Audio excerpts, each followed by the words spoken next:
Let's go to Jake Tapper, because I think this one is the only example of an honest reporter from yesterday on the Durham report. Here's what he said on CNN. Regardless, the report is now here. It has dropped, and it might not have produced everything of what some Republicans hoped for. It is, regardless, devastating to the FBI, and to a degree, it does exonerate Donald Trump. Wait, what? Now, so you know, Jake Tapper was one of the first ones to really jump on that bandwagon and say, this is true. He is involved in a Russia scandal. So for him to reverse himself, that's a big deal. For him to be on CNN and reverse himself, that's a big deal. Maybe we're starting to see a little bit of actual journalism come out from Jake Tapper. Now, here's what we found out. This is quite amazing. What we found out yesterday was the FBI had zero intel or faith in any of this. So they opened an investigation on something they had no faith on. They had no intel. And more importantly, what we found out is that they had been briefed on the fact that Hillary and her campaign was going to discredit Trump by claiming Russian collusion. Joe Biden was made aware of Clinton campaign plans. He was told in a meeting August 3rd, 2016, by then CIA Director John Brennan in the Oval with Barack Obama, Biden, and James Comey, the FBI director, and other senior administration officials. They were discussing Russia's efforts to interfere in the election. And according to Brennan's handwritten note and his recollections from the meeting, he briefed on relevant intelligence known to date on Russian election interference, including this is in a quote, the Clinton plan intelligence. Now, what was that? Durham writes, specifically, Director Brennan's declassified handwritten notes reflect that he briefed the meeting's participants regarding the alleged approval by Hillary Clinton on the 26th of July of a proposal from one of her campaign advisors to vilify Donald Trump by stirring up a scandal claiming interference by the Russian security services, end quote. Now, how can any American say this is not a big deal? Not only did all of this, and we knew it came from the Clinton campaign. Remember the early stories this came from a GOP operative. Remember, that was the early thing. This came from a GOP operative. They were doing research. No. The president, the FBI, the CIA, everyone knew that it was decided on July 26th and then briefed in the Oval in August that Hillary Clinton had something called the Clinton Plan Intelligence, where she would release things to try to get the spotlight off of her email scandal. Durham noted that even though Comey was in attendance at this meeting, it did not spark any FBI action. So Comey knew from the beginning. So every time you saw Comey on television saying, well, we don't know, and there's some evidence that we really have to look into, he had been briefed in August and took no action on Hillary Clinton. Then when the Durham report came out, not the Durham report, the Christopher Steele file, when that came out, they all knew that that was the Clinton Plan Intelligence. The Durham report goes on to say none of them had any faith in it at all. In fact, while filing for the FISA court filings to be able to spy on Trump, the Durham report says the agents didn't then or in hindsight have any belief that any of these things were true. Okay, so let's just start adding up the crimes here. You have intel that one campaign is going to release false information to tie them to the Russians. Your FBI knows it. Your CIA director is briefing the president, the vice president, Joe Biden, about the Clinton plan intelligence. And they do nothing. But then when they are delivered something that they know comes from the Clinton campaign, they turn on the machine. The FBI then starts leaking this information to the press, which they have zero confidence in. Durham noted that during Comey's attendance at this meeting, it didn't spark any FBI action. He further highlighted an August 22nd, 2016 email that an FBI cyber analyst sent to the Bureau employees and senior intelligence officials informing them of the details of the Clinton plan. They failed to remember any follow-up actions the Bureau might have taken after the second briefing on it.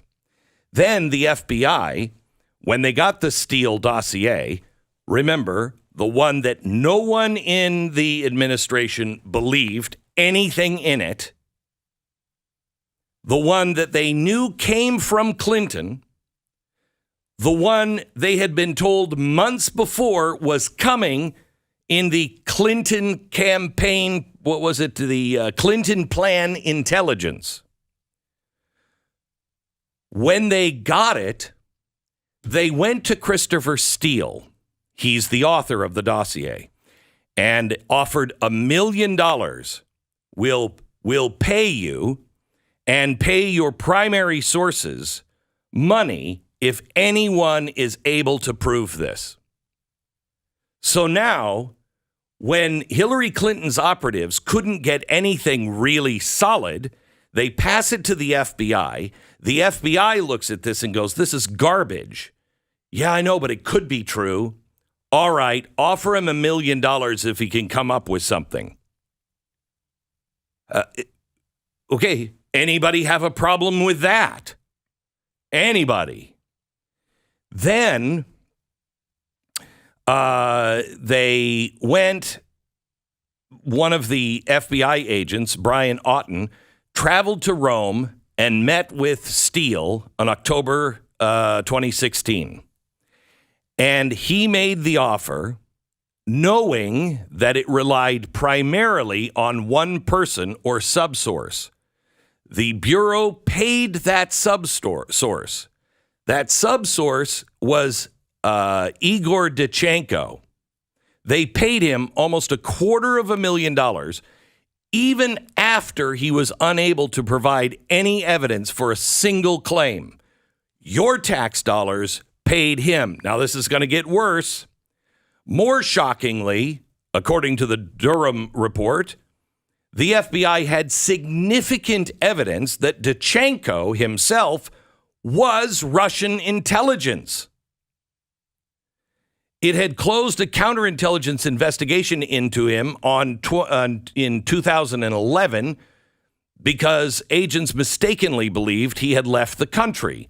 The FBI investigated Danchenko as a possible Russian spy from 2009 to 11 after a colleague at the Brookings Institute, the left-leaning think tank where he worked, told the FBI that Danchenko raised the prospect of paying him for classified information if the colleague joined the Obama administration.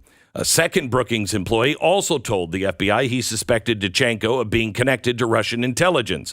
It became a full-fledged investigation when the FBI realized that Danchenko was a known associate of two other spies and had contacts with known Russian intelligence offices.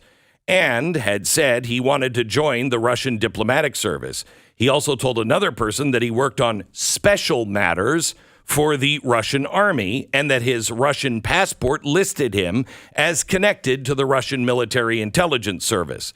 They paid him $250,000 to prove that Trump was colluding with people like him. He couldn't come up with that evidence. Let me take you to Jonathan Turley.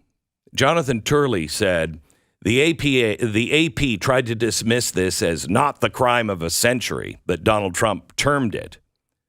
But whether or not anyone will ever be held accountable is hard to get around, that indeed nothing like this has ever been done before, or that it was so damaging and divisive to our nation.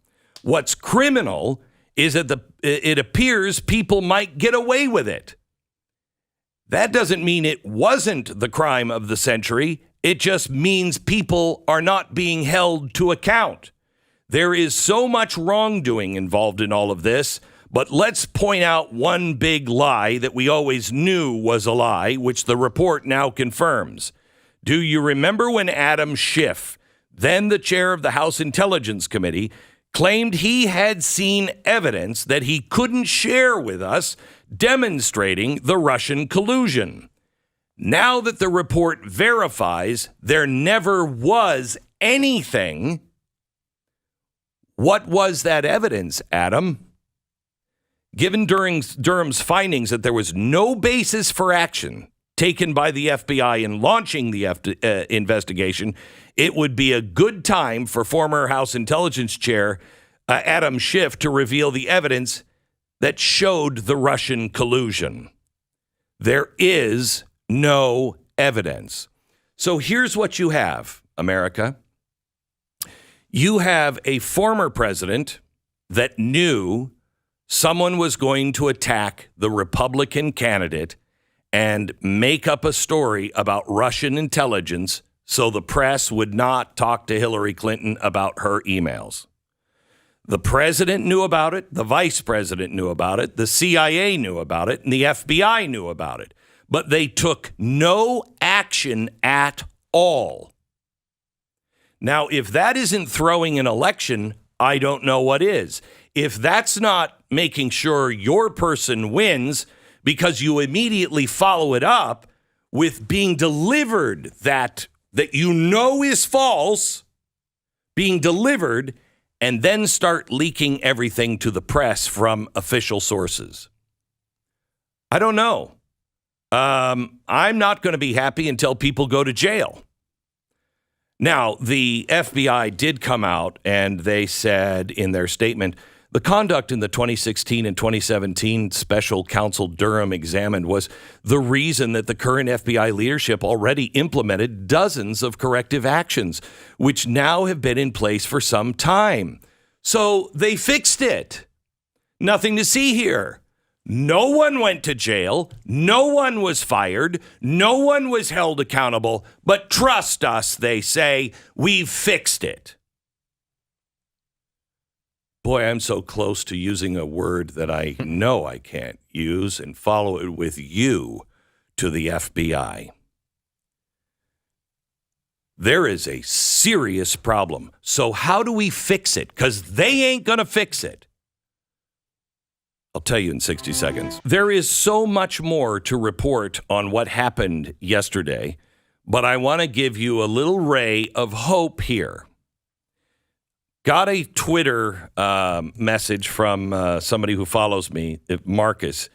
I have personally moved on from Trump, but I can clearly understand why President Trump can't move forward.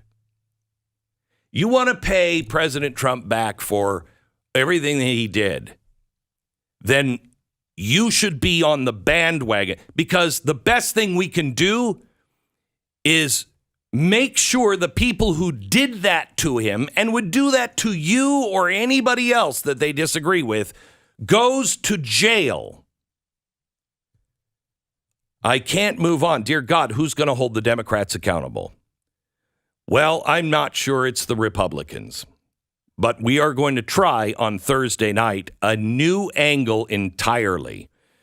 I had a team of researchers here at Blaze Media do a little digging to uncover as many Hunter Biden crimes as they could find. Mind you, I told our researchers to only provide me with the list of crimes which they have concrete evidence. Crimes that are so obvious, so well documented, that a half-wit prosecutor could secure a conviction. Nothing even close to the line. Just, wow, did he do that? So let me give you just a couple of the crimes we've uncovered. In Arizona, 2016, Hunter crashed his car while on crack cocaine. They decided not to prosecute. Connecticut, over the space of 2 days, the president's son solicited 6 different prostitutes to service him. Prosecutors declined to press any charges. Delaware, 2019, records from Hunter Biden's laptop document a minimum of 9 instances of him using or purchasing illegal drugs. Prosecutors have declined to press charges. I could go on and on. All told, our researchers have documented, now remember, only the rock-solid ones, 150 crimes that Hunter Biden committed, ranging from drugs, guns, prostitution, to influence peddling and tax fraud. These are undisputed and well documented. Yet nobody is pressing charges. I am disgusted and fed up. If any of us had done a tenth of this, we'd be in prison today. I have a plan, and I'm going to need your help to make it work. I'm going to outline it on Thursday, this coming Thursday, 8 p.m. on Blaze TV. Commercial-free special that is happening 8 p.m. on Thursday. We need all hands on deck to make this work, so tune in, tell your friends, tell your neighbors, invite them over to watch the special with you. Stop waiting for the Calvary. Hello, America. You are the Calvary. It is time to ensure justice is served. You fed up? Join us now. BlazeTV.com/Glenn. Use the promo code FEDUP. You'll save $30.